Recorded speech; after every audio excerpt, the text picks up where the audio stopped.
The fire was burning bright. I couldn't take my eyes off it. My house was burning to a fucking crisp. I started crying when Wade yelled at me. "Drive!" I floored it and sped off as fast as I could. After driving around for what seemed like hours, we finally got to Wade's place, and we rushed in and started scrounging around for a VCR. I found one buried in his closet when he chimed in. "Do we really have to watch the tape? I mean, come on, it's only your parents." "Exactly! It's my fucking parents! I would like to see them again!" "Alright, just take it easy, pal." We dusted off the old VCR and plugged it in. In my hand was the very final tape that came in that accursed box. It was labeled Season 4, Episode 3. I popped it in and the episode started. Usual intro, usual song. This time around, the title card read, Jimmy's Revenge. Quite ominous, if you ask me. There was a black title card with white text that said, Several years later. It cut to the old Neutron house, but instead of the mailbox saying the Neutrons, it said the Weezers. It then goes to inside the house, where a now young adult Carl is sitting at the kitchen table, reading his issue of Llama Weekly. "Judy, honey, where are my pancakes?" "Almost ready, dear," said Judy. "You know what today is, Judy?"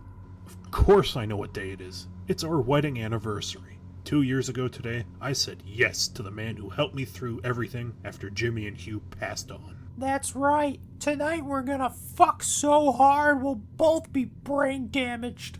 "Oh, haha, I bet," said Judy. "This show talks about fucking now." Then cuts to a nighttime scene in the middle of a thunderstorm when Carl's about to make sweet love to Judy. "Get ready for my sweet llama sausage, baby!"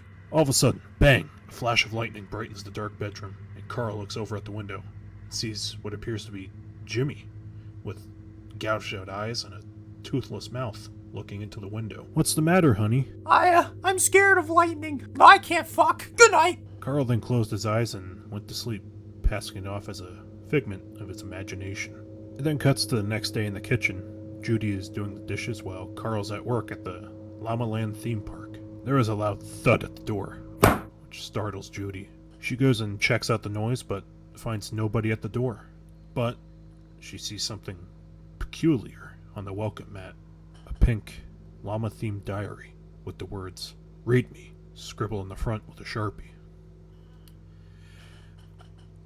Watching it at this point, I started sweating buckets. She then goes to the living room with the diary. It goes to later that night when Carl is getting home from work. "Judy, honey, I'm home and I am very hungry. Where's dinner?" He then walks into the living room where he sees Judy sobbing with tears running down her face. "Honey, what's wrong?" asked Carl with a worried tone.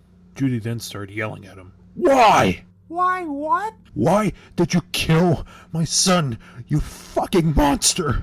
She yelled all this while holding the diary in her hands. She then threw the book right at Carl, which hits him hard. "Ow, my scapula." Judy then continues throwing things at Carl while he's trying to calm her down. "Judy, stop, please." Judy then throws a clock right at Carl's head, which sends him down to the ground like a sack of shit. Judy proceeds to go to the phone to start calling the police. But before they pick up, Carl suddenly appears behind her with a baseball bat and whacks her right over the head with it. He continuously hits her on the head while she's down on the ground. "It was perfect, Judy. Me and you, together for eternity without your shitty son and husband interfering." Then zoomed in on the bat, hitting her head in such grotesque detail. I literally saw the back of her skull caving in with blood spraying everywhere. Me and Wade both vomited at this point. After what seemed like an eternity, Carl finally put the bat down and looked at Judy's mangled corpse. "Come on, honey. Let's go to bed," he said as he was carrying Judy's corpse upstairs into the bedroom. He then laid her on the bed, got into his favorite pair of llama pajamas, and kissed her bloody, disgusting corpse goodnight right on the forehead, as if nothing was wrong. In the middle of the night, however, Carl was awoken by a loud bang in the kitchen. He went downstairs to investigate and found muddy footprints that led him into the blood-soaked living room. On the coffee table, he found something that confused him. It was Jimmy's shoes. They're still bloodied and dirty from the day of the murder. "What the fuck?" As soon as he uttered those words, there was a loud thud, and the screen went black. It then went to what I assume was several hours later, when Carl woke, blurry and dazed. Hello? He shouted. What the fuck is happening? I want my mommy. A figure then appeared over Carl, looking down on him. The figure was wearing Jimmy's eyeless, rotting head with a ragged sweatshirt. No, it can't be. I thought I killed you, you motherfucker. The figure then put his hands on the head and lifted it straight off. No! How? It was Sheen. I know what you did to Mrs. Neutron, Carl. You have to pay for what you've done. Carl tried getting up, but he couldn't. What the?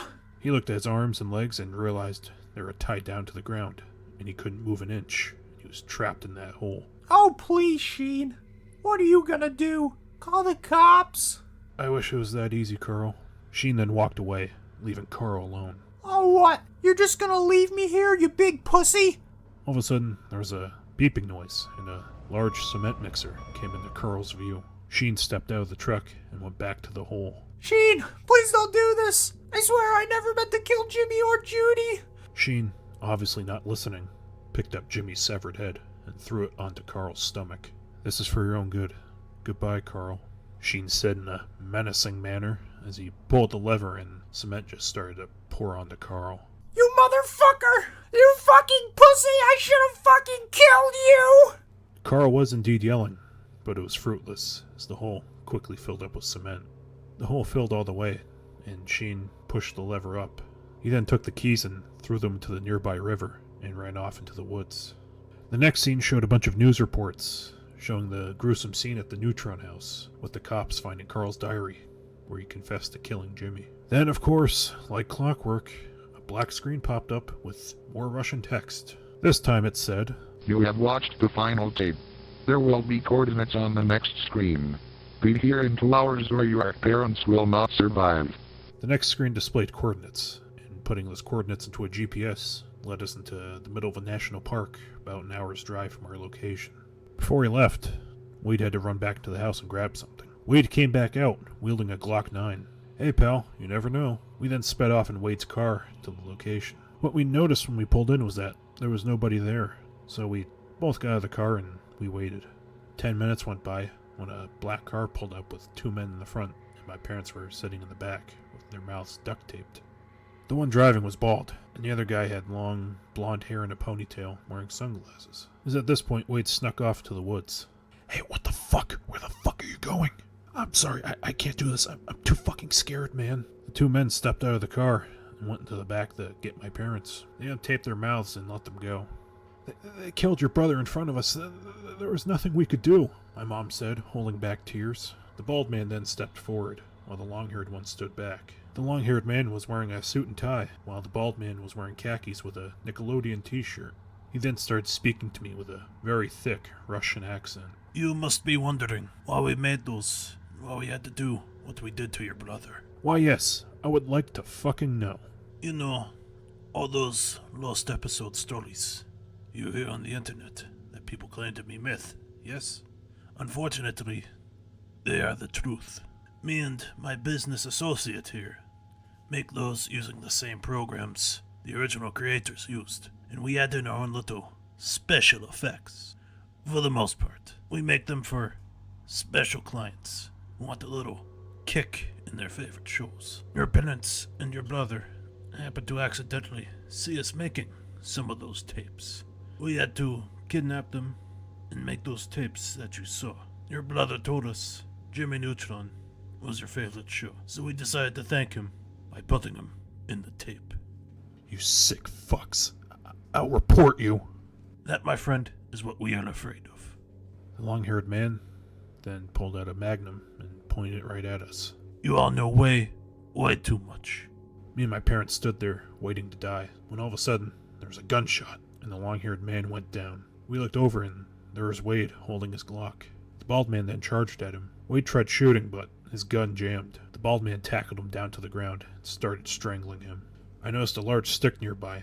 I grabbed it and snuck up behind them. I swung the stick as hard as I could, and I hit the man in the back of his head, leaving a large bloody gash. I took the stick and rammed it into his stomach several times. After he stopped squirming, I stopped and threw the stick next to his blood-soaked body. I helped Wade up and we went over to my parents and hugged. All of us got into Wade's car and made the trip back home.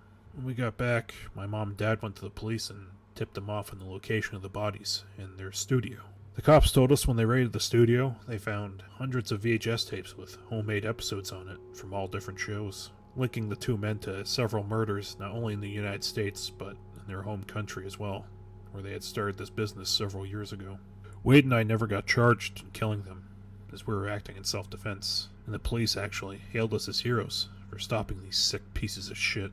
To be truthful, it's been pretty hard getting over what I saw in those tapes. I'm currently dealing with these feelings in therapy, but please, dear readers, take what I have written as a fair warning. Never, ever buy tapes that are marked as lost episodes. You have no idea what can happen to you. Please.